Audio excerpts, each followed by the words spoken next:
நாட்டின் முக்கிய சுற்றுலா வாசஸ்தலங்களில் ஒன்றான கந்திங் மலைக்கு செல்லும் ஜலான் கந்திங் ஹைலண்ட்ஸ் சாலையை பயன்படுத்துவதற்கு வாகனங்களுக்கு விதிக்கப்படும் கட்டணம் நியாயமாக இருக்க வேண்டும் என்று பந்தோங் எம்பி யங் சஃபுரா ஒத்மான் இன்று வலியுறுத்தியுள்ளார்.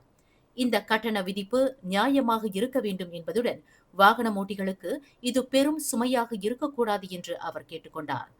காராக் நெடுஞ்சாலையில் இருந்தும் பத்தாங்காலியில் இருந்தும் கந்திங் மலைக்கு செல்லும் சாலை கந்திங் மலேசியா பெர்ஹாட்டினால் தனிப்பட்ட முறையில் பராமரிக்கப்பட்டு வருகின்றன. அதேவேளையில் கந்திங் மலேசியா பெர்ஹாட் நிறுவனம் விதிக்கக்கூடிய கட்டணம் வாகன ஓட்டிகளுக்கு சுமையில்லாத வகையில் இருப்பது எல்லா நிலைகளிலும் உறுதி செய்யப்பட வேண்டும் என்று யங் சஃபுரா கேட்டுக்கொண்டார். கடல் மட்டத்திலிருந்து செங்குத்தாக அமைந்துள்ள சாலை மற்றும் சாலையை ஒட்டியுள்ள மலைச்சாரல்களை பராமரிப்பதற்கு தொடர்ந்து செலவினங்கள் அதிகரித்து வருகின்ற காரணத்தினால் கந்திங் மலைக்கு செல்கின்ற அனைத்து வாகனங்களுக்கும் கட்டணம் விதிக்கப்படும் என்று கந்திங் மலேசியா பெர்ஹாட் அண்மையில் அறிவித்துள்ளது. மேலும் செய்திகளை தெரிந்து கொள்ள கீழே இருக்கும் பெல் பட்டனை அழுத்துங்கள். உங்கள் மகிழ்ச்சியை வெளிப்படுத்த லைக் மற்றும் ஷேர் செய்யுங்கள். தொடர்ந்து திசைகளோடு இணைந்திருக்க சப்ஸ்கிரைப் செய்யுங்கள்.